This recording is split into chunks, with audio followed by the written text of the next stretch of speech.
Hi, Avery. How are you? Good. How are you? I'm good. So, I just wanted to start off by thanking you for your time tonight, and I hope to discover more about your corporation and how you plan on improving your quality of your daily operations there. Of course, I'm super excited to learn more about your company. Yes. So, before we get started, how are you holding up during this pandemic? As expected, it's hard, but I'm getting through it slowly but surely, as everyone else is, I'm sure. Yeah, we both work for corporations that you have to be with tons of people all the time, and it can be really scary. Yep. Um, but the first question I have for you are what are some of your responsibilities when you are a teacher? So I work with 5-year-olds. So that's like the basics of, learning all the classroom rules and the school rules and making sure that your students understand those before moving on. And also making sure that they have all the classwork and materials they need for each day of learning. And also making sure that they have all of their homework needs prepared ahead of time and, laid out the correct way and then put in their binders each week for that lesson that are go in their binders and get sent home every week. So you have to make sure that they all have the same amount of papers, the correct homework, and you also have to check and make sure all of their work is done and that their parents do receive it because sometimes parents don't. So you I have was to gonna really say those 5-year-olds, like I can't even imagine. yeah. How do you know So it's I'm gonna do that? yeah, it's very hard and it's definitely a big responsibility because a lot of these Yeah. parents are new parents, so this whole school thing is very new to them. Well, So, especially right now, like it's yeah, completely different for anyone, especially these new parents. I'm sure they are just dumbfounded. So, what motivates you to go to work every day? So, I have everyone has I don't want to go to work today. Everyone dreads getting up early and going to work because, everyone wants to just lay in bed and do nothing all day. But the kids are definitely my biggest motivation, I'd say. They are just so full of excitement and life. So, like, I can come in and just be in the worst mood. I could have had the worst morning ever, and as soon as I come in, they're like, Miss Avery. Like, they give me a hug and they're like, I did this weekend. And guess what? I watched this yesterday. And, like, they always have something funny to tell you. Always. Oh, It's never all no. yeah. And my mood is just instantly changed if I'm in a bad mood or, I've just had a rough day or a rough morning. Just one, little hug and a little, like, I always get like they'll come up to me and they'll hug me and they'll be like, Miss Avery, I love you. So, like, it's kind of like That's so their cute. motivation. If I didn't have them, I probably hate my job. Oh yeah, well I'm sure. That's amazing. I love that. So like we were saying before, has COVID impacted the daily operations there? Yeah, so one way is since we are like a private company, as like other schools, they are doing, mostly online, like they're hardly really going to school. Our kids are at school every day. Um but we are not allowed to have as many as we would like before COVID. So, I kind of feel for the parents because it's kind of a first come, first serve. Was for this, Yeah. year, they can't have as many kids in the classroom as they used to. Right. And um, another one is um, so we go to school every day unless someone does test positive, whether that's the teacher or the student. So if someone does test positive, everyone has to be out for 2 weeks. And then we would start the process of distance learning. So that's another responsibility that COVID has kind of thrown at teachers.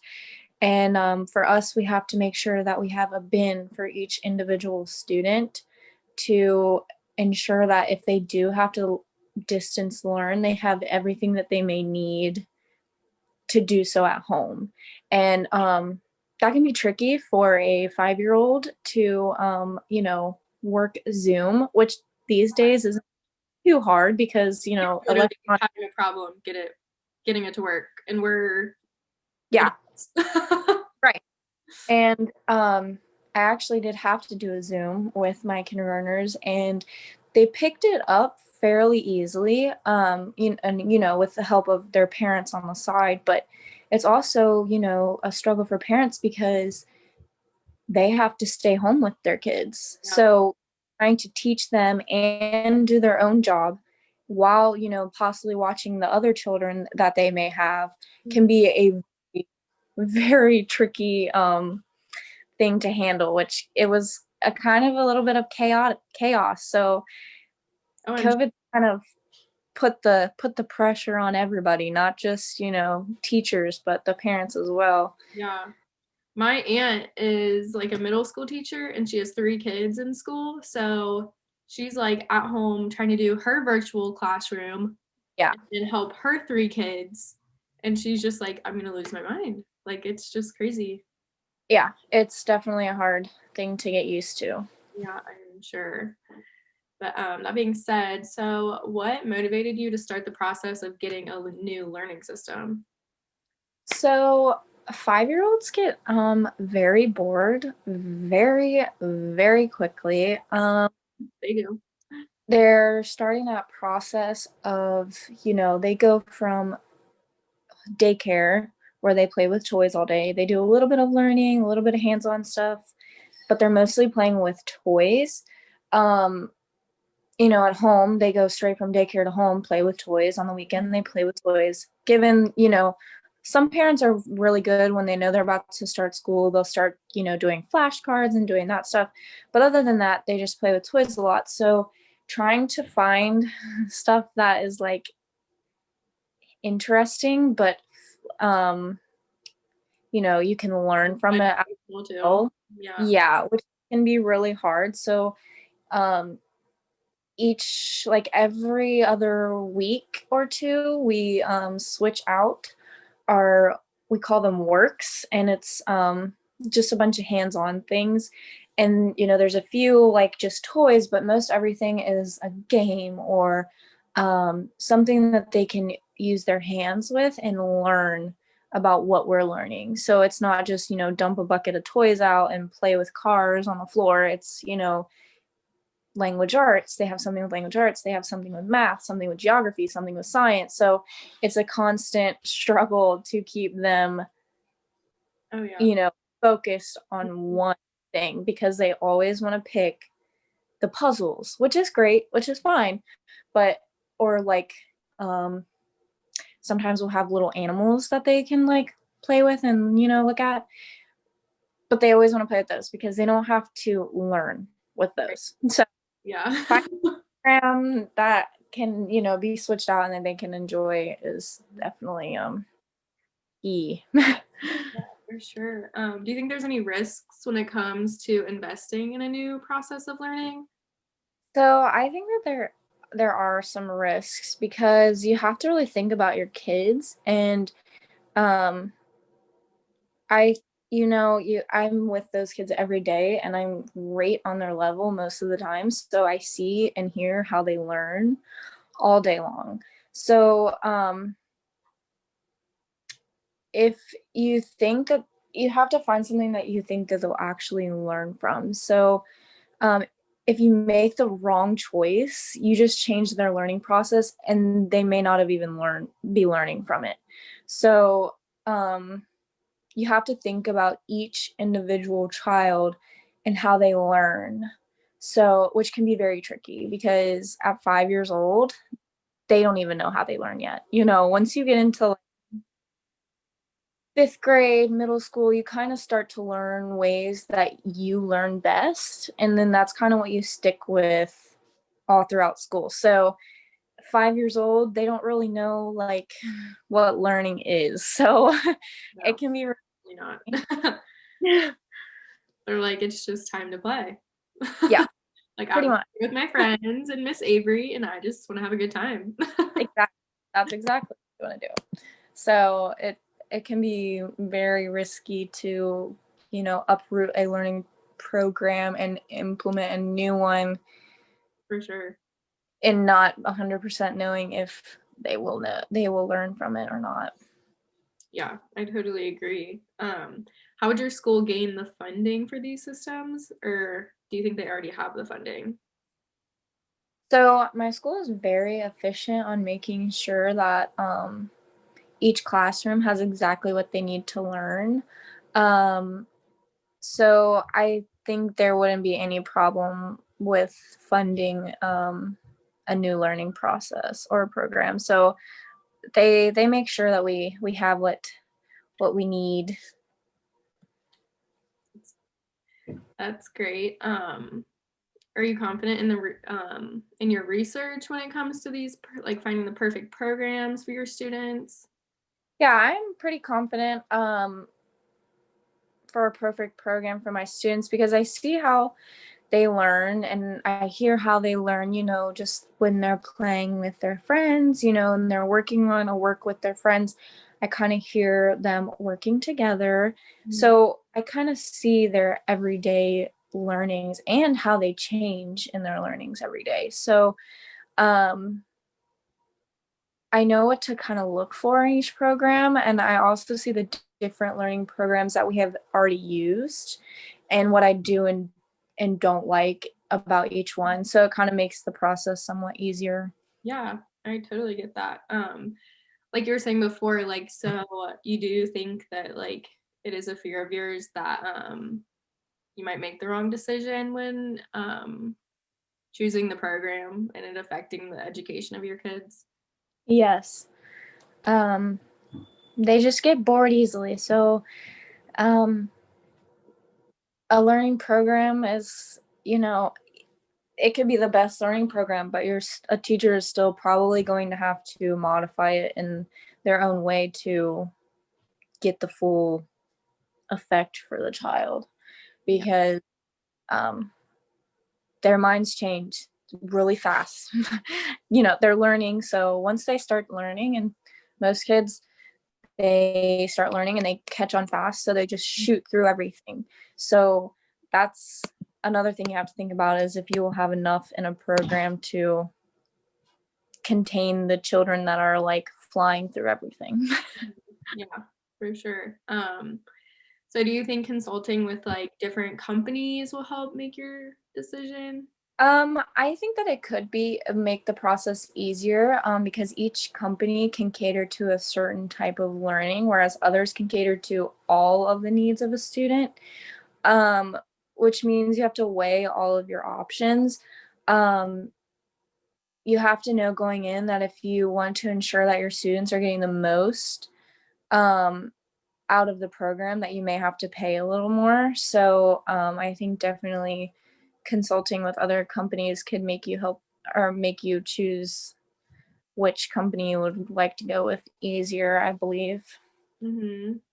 And so, So when you think about it and like you could have it go your way exactly how you wanted to, what would that look like in your eyes? I would want a company to be, straightforward with me. Um, I want them to let me test the products, let me look at them myself, go through them, and then maybe, try it with one or two students to see, if um, they like it. And so maybe one that learns the way the majority of the class learns, and then one student that, has a little bit of a different learning style to see Trial, if like they both a like, trial. yeah. And I would also hope that they could be affordable, along with ensuring that I will be given the best products for my students to learn. But I'm not opposed to paying more to have a better program for my students. Perfect. Yeah, I totally get that. I mean, it's definitely an investment. And if it works, and if it works for a long time, it could essentially save your school a lot of money in the long run. Yes. Yeah. How would you feel about the situation if you're able to get a program that both you and your students just literally love?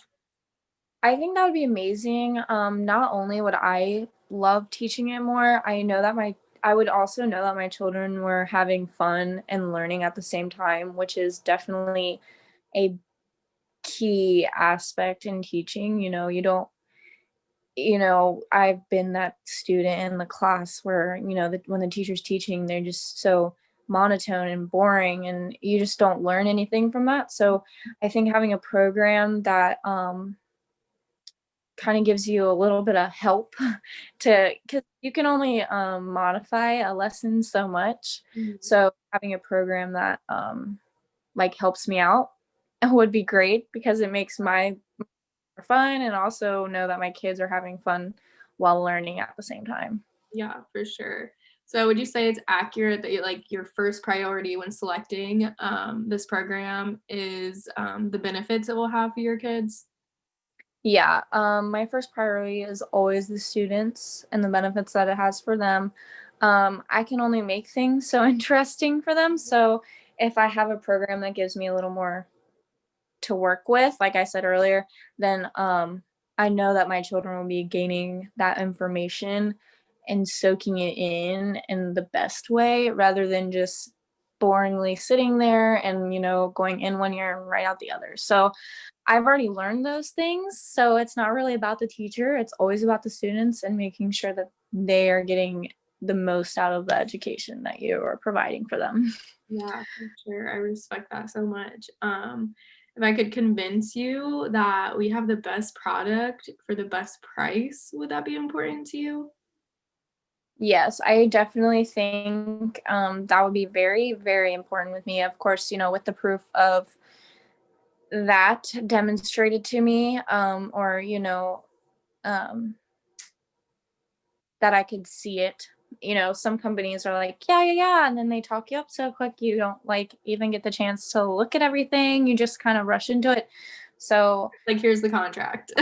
yeah, so definitely, if you can convince me that you have the best program, I will definitely um, look into it and hopefully be able to choose you guys.